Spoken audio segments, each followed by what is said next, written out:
আল্লাহ পাক আজকে আপনাকে হয়তো 1 কোটি টাকা দিয়েছেন, কালকে আল্লাহ না করুক 1000 টাকার জন্য মানুষের কাছে হাত পাততে বাধ্য করতে পারেন আল্লাহ পাক। এমনও কিন্তু দিন আসতে পারে, দিন সবসময় সমান থাকে না। আজকে আপনার কাছে 1 কোটি টাকা আছে, কিছু মনে হচ্ছে না, কালকে কে জানে আল্লাহ না করুক যে 1000 টাকা কারো কাছে চাইতে হচ্ছে, 1000 টাকার জন্য ঠেকে গেছেন, হতে পারে না? তো রিজিককে মানুষ তাজিম না করলে রিজিক দূরে চলে যায়। দুটো বিষয় খেয়াল রাখবেন, দুটো বিষয়। এক হচ্ছে মাঝে মাঝে মনের মধ্যে কিছু আমল করার ইচ্ছা আসে না? মনে হলো যে আচ্ছা একটু 10টা আয়াত পড়ি, মনে আসে না? মাঝে মাঝে এমন মনে হয় না? ওই সময় এই যে মনের মধ্যে যে এই ইরাদাটা জাগ্রত হওয়া, এটাকে আমরা বলি ওয়ারিদ। অন্য ভাষায় আপনি বলতে পারেন মেহমান। কি বলতে পারেন? এটা আল্লাহর পক্ষ থেকে আপনার কলবের মধ্যে মেহমান হিসেবে এসেছে। এখন আপনি যদি আমলটা করেন, সেই মেহমান বারবার আপনার কলবে আসবে। যদি আপনি ওই সময় আমলটা না করেন, মেহমান চলে যাবে, মেহমান অসম্মানিত হলে পরে আর আসবে না। একইভাবে রিজিক আল্লাহ পাক দিয়েছেন, এর তাজিম যদি করতে পারেন রিজিক বেশি আসবে। রিজিকের তাজিম সম্মান করতে না পারলে রিজিক আসবে না, বেশি কমে যাবে। উসমান রাদিয়াল্লাহু আনহু সবচেয়ে ধনী ছিলেন না? কেন জানেন? কেন? এটা কি জানেন কেন ধনী ছিলেন? একে তো তিনি প্রচুর দান সদকা করতেন, এটা তো আপনারা জানেনই। আরেকটা জিনিস অনেকে জানে না, তিনি উটের পিঠে বসেছিলেন, কিছু একটা খাচ্ছিলেন, এই 2-1টা দানা পড়ে গেছে নিচে।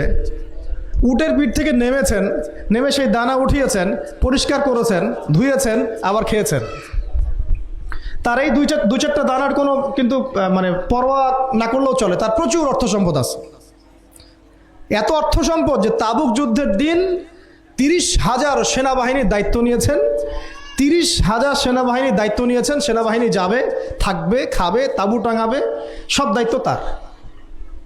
30,000 সেনাবাহিনীর দায়িত্ব নেওয়া কি চারটাখানি কথা? তো এই সাহাবী এই কয়েকটা খাবারের দানা উঠিয়ে খেলেন। নবী সাল্লাল্লাহু আলাইহি ওয়াসাল্লাম বলেছিলেন যে তোমাকে আল্লাহ পাক রিজিক বাড়িয়ে দিবেন না কেন? তুমি রিজিকের যে তাজিম, যে সম্মান তুমি করো, এর বদৌলতে আল্লাহ পাক তোমাকে বেহিসাব রিজিক দিবেন। সব দুইটা বিষয় খেয়াল রাখবো। আমলের মেহমান হৃদয়ের মধ্যে আসলে তাকে ফিরায় না দেওয়া, তাহলে সেই মেহমান কিন্তু আর আসবে না। মেহমানকে মূল্যায়ন করলে মেহমান বারবার আসবেন ইনশাআল্লাহ। আর রিজিকের তাজিম না করলে রিজিক কিন্তু আপনার ঘরে বেশি বেশি আসবে না। এমনি তো হারামের যুগ, এমনি সুদের যুগ, এমনি ঘুষের যুগ। অলমোস্ট এভরি ফ্যামিলি সুদখোর এখন, অলমোস্ট এভরি ফ্যামিলি।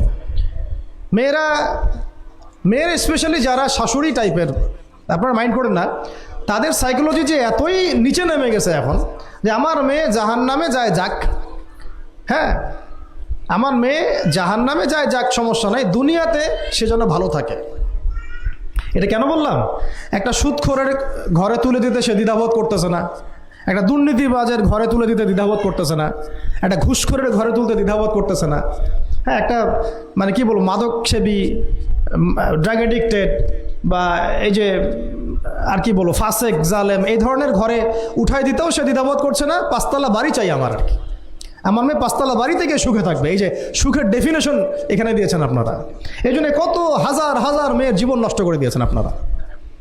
আমার কথা মাইন্ড করে না, হাজার হাজার মেয়ের জীবন মায়েরা নষ্ট করে দিয়েছে, শুধুমাত্র মেয়েদের দুনিয়াবি সুখ এর সংজ্ঞাটা বুঝতে ভুল করার কারণে। এর নাম যদি সুখী হইতো, তাহলে অমুসলিমরা সুখী না কেন? পশ্চিমারা সুখী না কেন? ওরা আত্মহত্যা করে কেন? এইভাবে মেয়েদের জীবন নষ্ট করেছেন। অথচ অল্প যদি হালাল রিজিকও হতো, আল্লাহ পাক তাকে বরকত দিতেন, সুখে থাকতো। তো আল্লাহ পাক আপনাদেরকে রিজিকের মূল্য বোঝার, তাজিম করার তৌফিক দান করেন, আমিন। তো অনেক ভিতরে চলে যাচ্ছে আমি, সময় আমাদের হাতে আরও শর্ট হয়ে আসতেছে। তো এখানে একটা কথা বলে দিব যে রিজিকের প্রসঙ্গ যেহেতু আসছে, যে হালাল খেতে হবে আমাদেরকে, হারামের দ্বারস্থ হওয়া যাবে না। আপনার স্বামী যদি হারাম খায়, আপনি স্বামীকে বুঝান, তাকে ওই চাকরি ছেড়ে দিতে আপনি উৎসাহিত করেন। আমি আপনাদেরকে একটা অনেস্টির সাথে একটা কথা বলি, যত এই যে প্রশাসনে যত ঘুষখোর আছে, ঠিক আছে, যত দুর্নীতিবাজ আছে, যত মাদকসেবী আছে, মাদকের ব্যবসায়ী আছে, যত সুদখোর আছে, এরা সবাই কেন এই খারাপ কাজগুলো করে জানেন? তার স্ত্রীকে ভালো রাখার জন্যে, তার মাকে ভালো রাখার জন্যে, তার সন্তানদেরকে ভালো রাখার জন্য। তাহলে স্ত্রী হিসেবে, সন্তান হিসেবে, মেয়ে হিসেবে আপনি বলবেন যে আমাদের এইসব ভালোর দরকার নাই আব্বু, হে আমার প্রিয় স্বামী, আমার এসব ভালোর দরকার নাই, হে আমার ছেলে, আমার এসব ভালোর দরকার নাই, তুই হালাল পথে থাক, ওইখানে তুই আমাকে ডাল ভাত খাওয়া, আমি খুশি আছি। এইভাবে আপনারা তাদেরকে মোটিভেট করেন, দেখবেন সমাজে হারাম কমে গেছে ইনশাআল্লাহ।